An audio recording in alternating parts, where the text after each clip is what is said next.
कोई बाप अपनी लड़की कहाँ देगा नहीं तुम लोग को। अरे यार क्यों किसी को मार रहे हो? सुंदर तुम लोग हो नहीं, शादी होनी नहीं है, या तो फिर मेरी तरह सुंदर हो जाते कि नौकरी हो ना हो।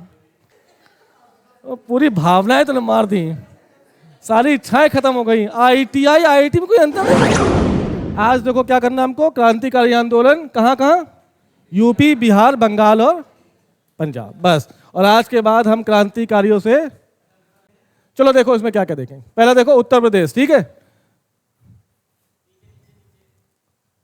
भाई साहब, धन्यवाद तुम्हारा। देखो पहली बार देखो क्रांतिकारियों का जो दूसरा चरण है, जिसकी शुरुआत कब से हो रही है, लगभग 1922। कब हुआ, जब असहयोग आंदोलन को गांधी ने वापस ले लिया। किस घटना के बाद लिया था, चौरी चौरा कांड। और चौरी चौरा कांड के बाद एक बारदोली सत्याग्रह में बारदोली प्रस्ताव पास किया गया और क्या कहा गया कि आज से असहयोग आंदोलन की वापसी की जा रही है। और इसके बाद किसका चरण क्या हुआ, उद्भव, क्रांतिकारियों का दूसरा चरण, जिसकी शुरुआत 1922 से मानी जाएगी। तो सबसे पहले जो केंद्र बना वो कौन सा था, यूपी। देखो यूपी में क्या है, अक्टूबर 1924 में क्रांतिकारी गतिविधियों को और व्यापकता प्रदान करने के लिए कानपुर में किसकी स्थापना हुई, HRA की स्थापना। HRA मतलब हिंदुस्तान रिपब्लिकन एसोसिएशन या हिंदुस्तान रिपब्लिकन आर्मी। इसकी स्थापना का श्रेय किसको जाता है, तो दो व्यक्ति, सचिंद्र नाथ सान्याल और योगेश चंद्र चटर्जी। इसकी स्थापना सचिंद्र नाथ सान्याल व योगेश चंद्र चटर्जी ने की। HRA के अन्य सदस्यों में कौन कौन है, राम प्रसाद बिस्मिल, राजेंद्र लाहिड़ी और रोशन सिंह, अशफाकुल्ला खां, चंद्रशेखर और भी कई सारे नेता हैं जो HRA से जुड़े। HRA की स्थापना कहाँ हुई, कानपुर। कब हुई, अक्टूबर 1924 में। क्यों हुई, क्योंकि ये वो समय है जब भारतीय राजनीति में क्या उत्पन्न हो गया है, एक वैक्यूम उत्पन्न हो गया। अब भारत की राजनीति में किसी भी प्रकार का कोई भी आंदोलन नहीं चल रहा है। अब जो जवान, जो युवा असहयोग आंदोलन कूदे थे, अचानक से उसकी वापस होने के बाद क्या हुआ, उनके पास काम करने के लिए कुछ लोग अपने कॉलेज छोड़ के आ गए हैं, लोग अपनी बैरिस्ट्री छोड़ के आ गए हैं, लोग सब कुछ छोड़कर कहाँ कूदे थे, असहयोग। अचानक से वो बंद हो गया। अब इनके पास क्या करने के लिए, तो जब कुछ करने के लिए नहीं होगा तो क्या उठा लेंगे, हथियार। और हथियार उठाने के तहत उन्होंने एक संगठन को स्थापित किया कि जिसका नाम HRA। ठीक, जुड़े। नेक्स्ट देखो, इस संस्था का प्रमुख उद्देश्य, अगर पूछे HRA का प्रमुख उद्देश्य क्या है, भारत को ब्रिटिश गुलामी से पूर्ण स्वतंत्र। याद आया, ये नारा कौन सा दे रहे हैं, इंकलाब। इंकलाब का मतलब, इंकलाब का मतलब फुल्ली चेंज, चाहे वो आर्थिक स्वतंत्रता हो, चाहे सामाजिक हो, चाहे वो राजनीतिक हो। इसके पहला जो चरण क्रांतिकारियों का, वो कैसी स्वतंत्रता की बात कर रहे हैं, वो सिर्फ राजनीतिक स्वतंत्रता की बात कर रहे हैं, यानी पूर्ण स्वतंत्रता की मांग नहीं कर रहे हैं। इसी वजह से इनका नारा कौन सा होगा, इंकलाब जिंदाबाद। प्रदान कराकर भारत में किसकी स्थापना करना है, समाजवाद। कोई पूछे इनका समाजवाद कैसा है, क्रांतिकारियों के हिसाब से समाजवाद क्या है, भारत शासन की जो सत्ता है वो किसके हाथों में हो, कृषक और मजदूर वर्गों के हाथों में। समाजवाद से समझना, ठीक है। नेक्स्ट देखो, इनका मानना था कि पूर्ण स्वतंत्रता के लिए क्रांति क्या है, बिना क्रांति के, ये कह रहे थे कि बिना क्रांति के हम भारत को आजाद नहीं करा पाएंगे। क्यों, क्योंकि इस चरण के जो क्रांतिकारी हैं इनका सभी तरफ से मोह भंग हो चुका है, चाहे वो कांग्रेस का उदारवादी धड़ा हो, चाहे उग्रवादी हो, और चाहे मिस्टर गांधी हो। मिस्टर गांधी के असहयोग आंदोलन में क्या हो गया, समाप्त हो गया। उन्होंने रातों रात उस आंदोलन को वापस ले लिया। ठीक है, नेक्स्ट देखो, तो क्या कह रहे हैं, अब क्रांति से ही क्या कहोगे, क्रांति से ही आजादी है ना। धन प्राप्ति के लिए इन्होंने क्या क्या किया, अंग्रेजी संसाधनों को लूटा। प्रमुख डकैती पूछी जाए तो कौन सी, काकोरी कांड। कब हुई, 9 अगस्त 1925। क्या है काकोरी, क्या है काकोरी, कब हुआ, 9 अगस्त 1925। अगर कोई पूछे कहां से कौन सी ट्रेन आ रही थी तो 8 डाउन ट्रेन, इसको ही लूटा ना, ठीक है। कहां से आ रही थी ये? सहारनपुर से। कहां आ रही थी? लखनऊ। और लखनऊ से जस्ट पहले एक स्टेशन है, क्या नाम है इसका? काकोरी। काकोरी को उन्होंने लूटा, और जिसमें से कई सारे क्रांतिकारी नेता थे। कौन कौन? कई सारे, राम प्रसाद बिस्मिल, अशफाक उल्ला खान और चंद्रशेखर आजाद, राजेंद्र लाहिड़ी और रोशन सिंह। इनमें से चंद्रशेखर आजाद क्या हो गए? फरार हो गए, और बाकी चारों को पकड़कर फांसी दे दी गई। किस केस में? काकोरी केस में। कौन कौन थे वो? पहले कौन है? राम प्रसाद बिस्मिल। दूसरे? अशफाक उल्ला खां। तीसरे?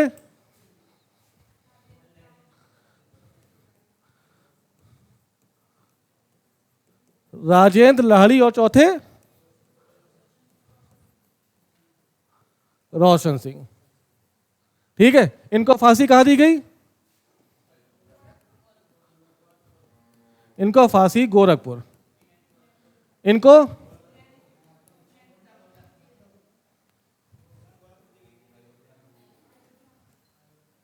इनको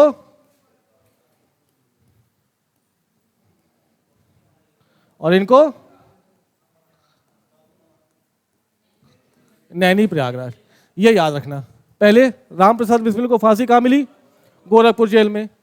अशफाकुल्ला खां को प्रयागराज। कहाँ? हाँ वही प्रयाग, सॉरी अयोध्या या फैजाबाद, जो भी हो लगा देना, ठीक है। फैजाबाद होगा ऑप्शन में या अयोध्या होगा। तीसरा, राजेंद्र लाहिड़ी को फांसी कहाँ मिली? गोंडा। और कौन? रोशन सिंह को फांसी ये कहां पर है? प्रयागराज। ठीक है। इस कांड के बाद पैसा लूटा, हथियार लूटे, और 4 लोग अंग्रेजों की गिरफ्त में आ गए, जिनमें इन चारों को क्या दे दी गई? फांसी दे दी गई। ठीक है। और चंद्रशेखर आजाद यहां से भाग निकले। नेक्स्ट देखो कहां से आएंगे। ये हट, अबे जाओ। देखो प्रमुख डकैती कहां? काकोरी कांड। ठीक है, 9 अगस्त 1900, ये डेट याद रखना। एचआरए की शाखाएं लगभग कहां कहां थी? पूरे भारत में। जैसे पंजाब में एचआरए था, उत्तर प्रदेश में था ही, बिहार, बंगाल, दिल्ली, और लगभग संपूर्ण भारत पर, दक्षिण भारत को, मद्रास को मिला लो तो लगभग संपूर्ण भारत में एचआरए की संस्थाएं स्थापित थी। ठीक है। काकोरी कांड के बाद ब्रिटिश सरकार ने एचआरए का दमन कर दिया। अब जब ब्रिटिश दमन पे उतरेगी तो कोई आधार बनाएगी। वो आधार क्या था? वो अंग्रेजों ने बताया कि एचआरए के जो क्रांतिकारी नेता, एक डाउन ट्रेन को क्या कर लिया? लूट लिया। कहां पर? काकोरी। उस ट्रेन में क्या थे? हथियार थे और कई सारा पैसा था। ये अपने सैनिकों को वेतन देने जा रहे थे, तो कैश में लेके जा रहे थे। वो लूट लिया। कहां पर? काकोरी में। दमन कार्रवाई शुरू हुई, 4 लोगों को फांसी दी गई, और एचआरए को क्या बना गया? एचआरए को आज से मान लिया गया ये कैसी संस्था है। और भारत में जहां जहां एचआरए फैली थी, वहां वहां जाकर अंग्रेजों ने क्या किया? इसको दमन करना और बंद करना शुरू कर दिया। क्रांतिकारी इससे और एक आगे हाथ आगे, उन्होंने क्या किया? तुम एचआरए बंद कर रहे हो, हम एचएसआरए बना लेंगे। क्योंकि आदेश किसके लिए है? अंग्रेजों ने, वायसराय ने आदेश क्या दिया कि एचआरए जहां जहां दिखे वहां वहां उसमें ताला लगाओ। तो ताला किसको लगाओगे? लेकिन हमने क्या किया और क्या जोड़ दिया? हिंदुस्तान सोशलिस्ट रिपब्लिकन, जिसका उद्देश्य क्या है? इसका वही उद्देश्य है जो एचआरए का उद्देश्य है। ठीक है। आजाद भारत के बाद कैसा भारत? समाजवाद। एक ऐसा भारत जिस पर शासन किसका होगा? कृषक और मजदूर वर्गों का। ठीक है। नेक्स्ट देखो।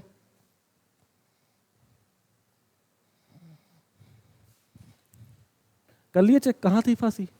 फांसी सही है, कुछ गलत था? अच्छा। एचएसआरए कितने साल बाद? 4 वर्ष बाद, दिसंबर 1928 में दिल्ली के फिरोज शाह कोटला मैदान में चंद्रशेखर आजाद द्वारा इसकी स्थापना की गई। एचआरए की स्थापना किसने की? योगेश चंद्र चटर्जी और सचिन नाथ सैन्याल। एचएसआरए की चंद्रशेखर आजाद। कहां पर? फिरोज शाह कोटला। ये फिरोज शाह मैदान किसने बनवाया? कहां पर? दिल्ली में। इसके संस्थापक कौन है? फिरोज शाह तुगलक ने इसकी स्थापना की, जो आज क्या कहला रहा है? फिरोज शाह कोटला। ठीक है, यहीं पर चंद्रशेखर आजाद ने HSRA की स्थापना कर दी।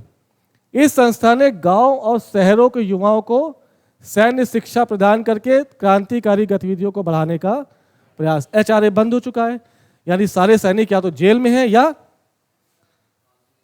तो फांसी दे दी या कुछ फरार हो गए। अब पूरा संगठन क्या हो गया? तितर बितर। अब एक नए सिरे से संगठन शुरू करना था, तो क्या करना है? ये कई सारे लोगों को इकट्ठा करेंगे। वो कहाँ से होंगे? गांव। और क्या ये सैन्य शिक्षा प्राप्त कर चुके हैं? नहीं, तो इनको शिक्षा भी दी जाएगी और क्रांतिकारी गतिविधियों में शामिल करने का प्रयास भी किया जाएगा। कौन करेगा? HSRA। इसी से भगत सिंह भी जुड़े हैं। ठीक है, चाहे भगत सिंह और बटुकेश्वर दत्त है ना, और राजगुरु और सुखदेव। और भी कोई है? छबीली दास का नाम सुना है? कौन है छबीली दास? चंद्रशेखर आजाद कहीं फंसे थे जहां पर उन्होंने खुद को शूट कर लिया था। कहां पर? कौन से? अल्फ्रेड पार्क में। तो चंद्रशेखर आजाद के साथ छबीली दास भी थे। चंद्रशेखर आजाद ने कहा तुम जाओ और मुझे लड़ने दो। हाँ ठीक, वही है छबीली दास। चलो देखो, इस संस्था से जुड़े सदस्य कौन है? भगत सिंह और बटुकेश्वर दत्त ने कब? 8 अप्रैल 1929 को सेंट्रल लेजिस्लेटिव असेंबली में बम फेंका और इनकलाब जिंदाबाद, साम्राज्यवाद मुर्दाबाद के नारे लगाए। सेंट्रल लेजिस्लेटिव असेंबली में बम फेंकने की घटना कब हुई? 8 अप्रैल 1900। किस संगठन ने बम फेंका? HSRA। और किन लोगों ने बम फेंका? तो भगत सिंह और बटुकेश्वर दत्त। क्या हो रहा था? यह बम किसी को नुकसान पहुंचाने के उद्देश्य से नहीं, बल्कि पब्लिक सेफ्टी बिल और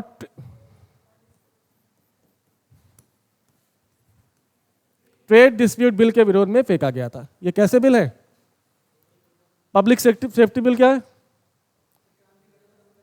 क्रांति का दमन करने के लिए। पब्लिक सेफ्टी बिल का मतलब जो क्रांतिकारी हथियार रख के चलते थे, अब उनको डायरेक्ट पकड़ो और अरेस्ट करके बिना आधार बताए इनको कहां डाल दो। ये किसके लिए अच्छा था? अंग्रेजों के लिए। किसके लिए बुरा था? अगर अंग्रेज हथियार रख के चलेगा तो उसके ऊपर कोई भी पाबंदी नहीं है, लेकिन अगर कोई हिंदुस्तानी हथियार रख के चलेगा तो उसको पकड़ लोगे। दूसरा कौन सा बिल है? Trade dispute bill. ये क्या है? ट्रेड डिस्प्यूट बिल क्या है? व्यापार के लिए। यह वाणिज्यवादी व्यापार जो नीति है अंग्रेजों की, उसको बढ़ाने का प्रयास किया जाए। ये दोनों ही बिल भारतीयों के लिए क्या थे? बेकार थे। इनको रोकने के लिए बिल पास ना हो, इसकी वजह से बटुकेश्वर दत्त और भगत सिंह ने क्या किया? बम फेंका। ये बम कैसा है? ये बम बिल्कुल नुकसान नहीं दे रहा, किसी को चोट नहीं पहुंचा रहा, बल्कि उन बहरों को सुनाने का एक आगाज था कि लो तुम बहरे हो गए, सुनो कि हम भी प्रताड़ित हो रहे हैं। अब यहां से भागने का समय आपका आ गया है। चलो, बम कांड पर नेहरू का कथन देखो। बम का धमाका भारतीयों का ध्यान आकर्षित करने की एक महत्वपूर्ण घटना है, जिसकी इस बम के धमाके से संपूर्ण भारत के युवा क्या हो गए? जाग गए। अब HSRA में लोग खुद अपनी तरफ से आने का प्रयास करेंगे। ठीक है, HSRA की स्थापना कब हो रही है? ये सब लिंक है, सोचते रहना। दिसंबर 1928। HSRA की स्थापना क्यों हुई? क्योंकि अंग्रेजों ने HRA का दमन कर दिया है। अब जितने जो साथी है, जो भी क्रांतिकारी, वो सब क्या हैं? या तो जेल में या फांसी पे लटक गए या कुछ फरार हो गए। तो HRA जो संगठन वो पूरी तरह से क्या हो गया? तितर बितर हो गया। एक नए संगठन को स्थापित करने के लिए प्रयास कौन करेगा? आजाद। चंद्रशेखर आजाद कब कर रहे हैं? दिसंबर 1900। फिरोज शाह कोटला मैदान में एक नई संस्था की स्थापना हो रही है। अब यहाँ पे लोगों को जोड़ने का काम कौन करेगा? भगत सिंह, बटुकेश्वर दत्त, चंद्रशेखर आजाद, सुखदेव और राजगुरु। ठीक है, ये प्रयास कर रहे हैं ना। इस कांड के बाद क्या होगा? लोग अपनी तरफ से आने का प्रयास करेंगे। HSRA का जो सदस्य वो है परिवार, वो क्या हो जाएगा? बढ़ जाएगा। चलो नेक्स्ट देखो। जेल में ही कैद क्रांतिकारियों के ऊपर 1929 में लाहौर षड्यंत्र मुकदमा किसको जेल भेजी गई? सेंट्रल लेजिस्लेटिव असेंबली में जो बम फेंका, किसने फेंका?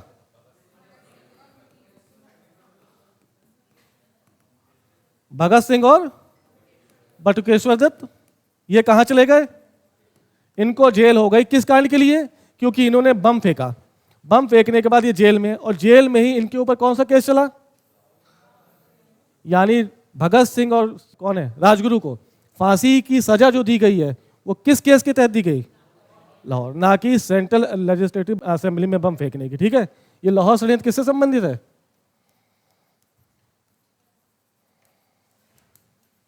कोई बताए किसको? सैंडर्स को मारा था ना। सैंडर्स कौन है? सैंडर्स कौन है? भारत में साइमन कमीशन कब आ रहा है? 1927। 1927 में भारत में साइमन कमीशन आया और इसका विरोध पूरे भारत में व्यापक तौर पर हुआ। इसमें विरोध में एक और शामिल थे नेता जिनका नाम लाला लाजपत राय, ये भी विरोध कर रहे थे, और भगत सिंह भी इनके साथ थे। ठीक है, सैंडर्स उस समय वहां का पुलिस कप्तान, उसने ऑर्डर किया कि लाठी चार्ज कर दो, और एक लाठी से लाला लाजपत राय की क्या हो गई? मृत्यु हो गई। इस सैंडर्स को मारेगा कौन? इसको मारने का षड्यंत्र कौन रचेंगे? भगत सिंह, सुखदेव, राजगुरु और चंद्रशेखर, जिनमें से 3 को पकड़ा जाएगा। चंद्रशेखर फिर से यहां फरार हो जाएंगे। कहां जाएंगे? प्रयागराज। और जेल में कौन फंसा हुआ है? भगत सिंह और बटुकेश्वर दत्त। इन दोनों को भी पकड़ा जाएगा। किसको? सुखदेव और राजगुरु। पकड़ लिया गया। लाहौर षड्यंत्र केस के तहत भगत सिंह, सुखदेव और राजगुरु को क्या दे दी गई? 23 मार्च 1900। बटुकेश्वर दत्त को क्या दिया गया? आजीवन कारावास। और हमेशा की तरह एक बार फिर चंद्रशेखर आजाद क्या हो गए? फरार हो गए। ठीक है, समझ में आया? तो लाहौर षड्यंत्र केस किससे संबंधित है? सैंडर्स से। चलो नेक्स्ट देखो। इस मुकदमे में भगत सिंह, सुखदेव और राजगुरु को फांसी की सजा सुना दी गई। 23 मार्च 1931 को तीनों क्रांतिकारियों को फांसी दे दी गई, जबकि 27 फरवरी 1931 को इलाहाबाद के अल्फ्रेड पार्क में मुठभेड़ में कौन शहीद हो गए? आजाद। तो डेट याद रखना। पहली डेट कब? पहले शहीद कौन हो रहा है? 27 फरवरी 1931 चंद्रशेखर आजाद। उसके 4-5 दिन बाद, नहीं 27 फरवरी कितने दिन, जो भी 23 मार्च 1931 को कौन? इन दोनों के बीच एक और हो रहा है मामला। बहुत बढ़िया, गुड यार, तुम्हारी हिस्ट्री अच्छी है। लॉर्ड इरविन, यानी 27 फरवरी को चंद्रशेखर आजाद ने शूट कर लिया खुद को। यह है 5 मार्च। 5 मार्च 1931 को लॉर्ड इरविन और गांधी के मध्य समझौता हुआ, और 23 मार्च 1931 को भगत सिंह को फांसी दे दी गई। ये तीनों जो डेट है ना, इस सीक्वेंस में लगाने के लिए कई बार पूछा गया है। निम्न घटनाओं को क्रम में लगा दो। चंद्रशेखर आजाद की हत्या, लॉर्ड इरविन समझौता, और तीसरा भगत सिंह, सुखदेव और राजगुरु को फांसी। ठीक, ऐसा कुछ नहीं है यार, ये कम पढ़े लिखे लोग ये जो बकवास करते हैं कि गांधी ने मरवा दिया या गांधी बचा लेते, ऐसा कुछ नहीं है। पहले ही बात हो चुकी थी। इरविन ने समझौता ही पहले शुरुआत की थी कि आओ गांधी जी आइए बात करें, लेकिन सुन लो, जैसे ही आपने फांसी रुकवाने की बात की, मैं समझौता तुरंत रद्द कर दूंगा। मतलब ये शर्त पहली रखी थी कि बात नहीं करोगे। किस चीज की? आप राजनीतिक कैदियों की रिहाई की बात करोगे, लेकिन जिनको फांसी दे दी गई है उनकी फांसी को बचाने का प्रयास, और जैसे ही आपके द्वारा ये बात उठेगी मैं समझौता क्या कर दूंगा। समझ में आ रही बात? पक्का? ये कितने दिन जेल में रहे भगत सिंह? कुछ पता है इन्होंने जेल में रह के क्या किया था? अरे किताब तो पढ़ी। और हाँ, किसके लिए भूख हड़ताल की इन्होंने? हाँ, क्या क्या क्या? गुड गुड गुड, ये हम हटाएंगे नहीं। क्या किया? देखो, जेल में बहुत बुरी स्थिति थी। किसके बीच? उस जेल में कुछ अंग्रेज कैदी भी थे और कुछ भारतीय भी। अंग्रेज कैदियों को सुबह बढ़िया ब्रेकफास्ट, न्यूज़पेपर रीडिंग, अच्छी अच्छी किताबें, लाइब्रेरी, सारी सुख सुविधाएं थी। लेकिन वहीं पर दूसरे लोगों को, हिंदुस्तानियों को, ऐसी कोई भी सुख सुविधाएं नहीं थी। खाना भी चूहे जो खाते थे वो दिया जाता था। तो इन्होंने इस चीज़ को अपनी डिग्निटी के खिलाफ माना कि हम हैं कैदी, कोई बात नहीं, लेकिन हम भी क्या हैं? काफ़ी पढ़े लिखे हैं और इंसान हैं। हर एक व्यक्ति की क्या है, अपनी एक डिग्निटी है, इस डिग्निटी को सेक्रीफाइस नहीं होने देना है। इसकी वजह से कितने दिन भूख हड़ताल की इन्होंने? भूख हड़ताल में पहले कौन नेता मर गए थे बेचारे? 64 दिन की भूख हड़ताल की थी। अबे तुम लोग को पता है? कुछ नहीं पता यार। 64 दिन।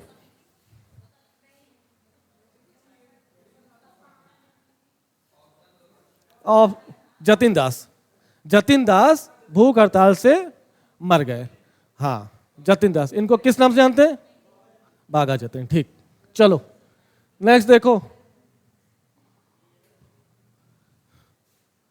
तो इन्होंने भूख हड़ताल की थी, ठीक है। ये वही लाहौर षड्यंत्र केस चर्चा हो चुकी है। हिंसा से दूर थे, अचानक घटी एक घटना ने एक बार फिर क्रांतिकारियों के भीतर ज्वाला उत्पन्न कर दी। क्या हुआ? वही साइमन कमीशन आया भारत, इसका विरोध पूरे भारत में हो रहा था। लोगों ने आंदोलन किया और लाठी चार्ज में लाला लाजपत राय की क्या हो गई? डेथ हो गई। और सैंडर्स को मारने का प्रयास शुरू हो गया। ठीक है,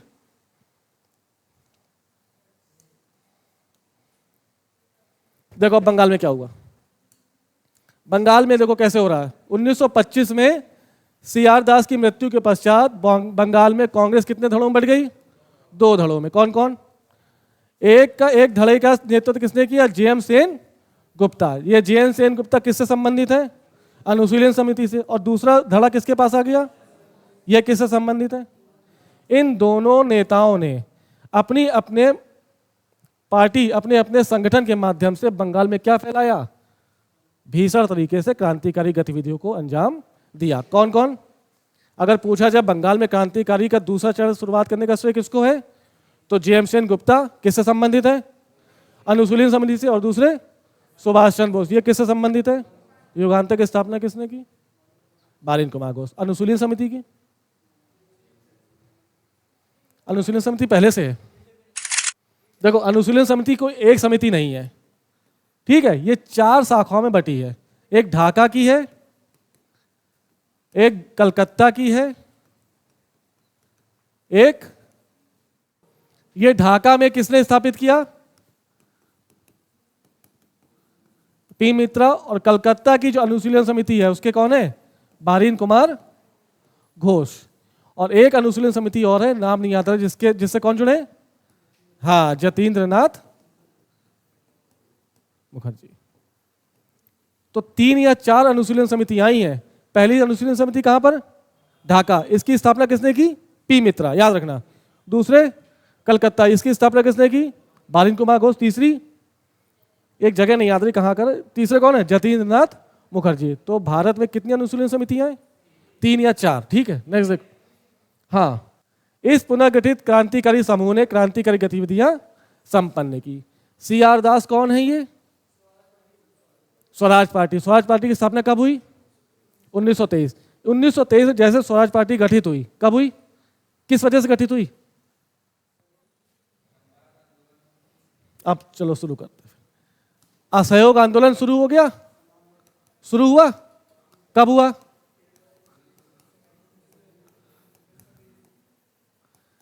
जिस दिन असहयोग आंदोलन शुरू हुआ उस समय किसकी मौत हुई? इसी दिन तिलक की। BG तिलक साहब इसी दिन अंतिम सांस ली उन्होंने, ठीक है। और उसी दिन असहयोग आंदोलन की शुरुआत हो गई। चौरी चौरा कांड 5 फरवरी 1922 को चौरी चौरा कांड हुआ। और चौरी चौरा कांड के बाद गांधी ने असहयोग आंदोलन क्या कर लिया?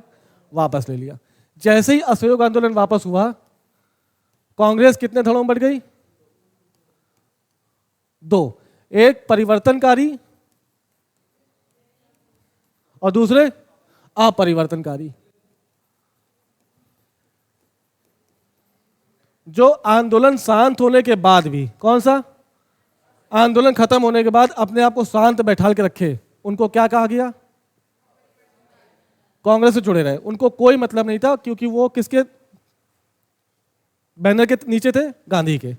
जैसे आंदोलन समाप्त हो गया, वो कुछ दिन के लिए शांत हो गए, यानी संघर्ष, तैयारी, संघर्ष। इस विचारधारा को मानने वाले लोग गांधी के साथ रहे और अपरिवर्तनकारी के रूप में कांग्रेस में ही बने रहे। लेकिन कुछ समूह के लोग क्या कह रहे थे? कि आंदोलन खत्म हो गया, अब हम कुछ नए नए काम शुरू करेंगे, जैसे चरखा काटना, ये इनका है, ये इनका है। ये क्या कह रहे हैं कि हम कांग्रेस में रहेंगे और अपने खाली समय में क्या करेंगे, बिल्कुल ग्रामीण कार्य करेंगे, जैसे हम चरखा काटेंगे, ठीक है, हम जागरूक करेंगे, हम अपने अपने राष्ट्रीय आंदोलन के महत्व के बारे में चर्चा करेंगे और कुछ काम नहीं करेंगे, ठीक। जबकि ये क्या कह रहे हैं, ये कह रहे हैं कि चलो आंदोलन खत्म हो गया, अब हम असेंबली में घुसने का और शासन में अंदर जाकर परिवर्तन करने का प्रयास करेंगे। ये कौन कह रहा है? जैसे ही परिवर्तनकारी ये काम करेंगे और जैसे ही असेंबली में घुसेंगे, इनको क्या कहा जाएगा, और ये करेंगे स्वराज पार्टी की स्थापना। और क्या कहलाएंगे? स्वराजिस्ट, है ना। तो स्वराजिस्ट कौन? जो परिवर्तनकारी हैं, जो विधानसभा विधान परिषद में अंदर घुसकर चेंज करने की बात कर रहे हैं। इसकी स्थापना किसने की? CR दास और मोतीलाल नेहरू। 1900 बात समझ में आई। और जब चुनाव में भाग लिया तो अप्रत्याशित रूप से इनको जीत मिली थी। मतलब इनको इतनी आशा नहीं थी कितने जीतेंगे, क्योंकि ये इनके साथ नहीं थे, अलग हो गए। अलग होने के बावजूद भी भारत की सरकार, भारत की जनता ने इनका साथ दिया। समझ में आएगी बात। तो पूछा जाए कौन परिवर्तनकारी, कौन? स्वराजिस्ट, जिन्होंने किसकी स्थापना की? स्वराज पार्टी की। कब की? 1923। किसने की? CR दास। और इन CR दास की 1925 में क्या हो जाएगी? डेथ हो जाएगी। और कांग्रेस 2 धड़ों में, यह स्वराज पार्टी, स्वराज किसमें बढ़ जाएंगे? कौन कौन से? एक JM सेन गुप्ता और दूसरे, बात समझ में आ गई। अचानक से कोई चीजें नहीं उठ रही हैं, ये सब धीरे धीरे एक दूसरे से जुड़ी हैं। और ये दोनों पार्टी मिलकर क्या करेंगी? बंगाल में क्रांति को बढ़ाएंगी। चलो, जिसमें से एक ने कलकत्ता के बदनाम पुलिस कमिश्नर, किसकी? याद रखना, चार्ल्स टेगार्ट। ये क्वेश्चन पूछा गया। चार्ल्स टेगार्ट की हत्या करने का प्रयास किसने किया? गोपीनाथ साहा। ये किससे संबंधित है? अनुशीलन समिति। किसकी है? वही JM सेन गुप्ता। ठीक है। इस कांड के बाद ब्रिटिश हुकूमत ने क्रूरता से क्रांतिकारियों का दमन करना शुरू कर दिया। बोस सहित कई नेता गिरफ्तार कर लिए गए तथा गोपीनाथ साहा को फांसी दे दी गई। गोपीनाथ साहा को फांसी क्यों दी गई? क्योंकि चार्ल्स टेगार्ट को मार दिया। ठीक है। नेक्स्ट देखो, सरकारी दमन तथा आपसी फूट के कारण आंदोलन क्या हो गया? कमजोर पड़ गया, किंतु शीघ्र ही नए संगठन सक्रिय हो गए, जैसे इंडियन रिपब्लिकन आर्मी। जैसे स्वराज पार्टी टूटी, CR दास की डेथ हुई, कौन आ गए? 2 लोग। कौन कौन? अनुशीलन समिति और युगांतर समूह। अनुशीलन समिति से कौन जुड़ा हुआ है? JM सेन गुप्ता। और युगांतर से ये जब तक अपनी कार्रवाई कर रहे थे ठीक, लेकिन गोपीनाथ साहा ने क्या कर दिया? चार्ल्स टेगार्ट की हत्या। अब अंग्रेजों ने इन दोनों को दमन करना शुरू कर दिया। दमन कर दिया। दमन करने के बाद क्या हुआ? फिर बंगाल शांत हो गया। बंगाल शांत होता इसके पहले इंडियन रिपब्लिकन आर्मी की स्थापना हो चुकी। किसने? सूर्य सेन। ठीक है, ये वही सूर्य सेन है ना। कौन है? टीचर हैं। और चटगांव शस्त्रागार में लूट करेंगे अभी, देखना।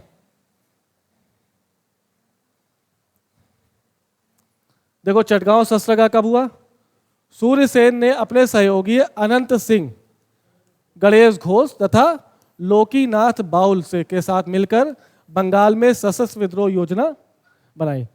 किसने बनाई? IRA के संस्थापक सदस्य कौन कौन है? इंडियन रिपब्लिकन आर्मी के सूर्य सेन, दूसरे अनंत सिंह, तीसरे गणेश घोष, चौथे, ये नाम याद रखना। ठीक है, गोपीनाथ, लोकीनाथ बाउल। इस निमित्त सूर्य सेन ने 65 युवा क्रांतिकारियों से मिलकर 1930 में चटगांव स्थित शस्त्रागार को सफलतापूर्वक लूट लिया। कब किया? 19। ये सब मैचिंग में पूछा जाता है। ठीक है। इस लूट के बाद लगभग 3 वर्षों तक इन्होंने अपनी गतिविधियां जारी रखी। 1933 में क्या हुआ? अंग्रेजी सेना तथा सूर्यसेन के मध्य एक युद्ध हो गया, लड़ाई, और इसमें क्या हो गए? सूर्यसेन को गिरफ्तार कर लिया गया। ठीक है, और जनवरी 1934 में इन्हें फांसी दे दी। तो बंगाल में सबसे ज्यादा इंपॉर्टेंट क्रांतिकारी कौन है? सूर्यसेन, याद रखना। ठीक।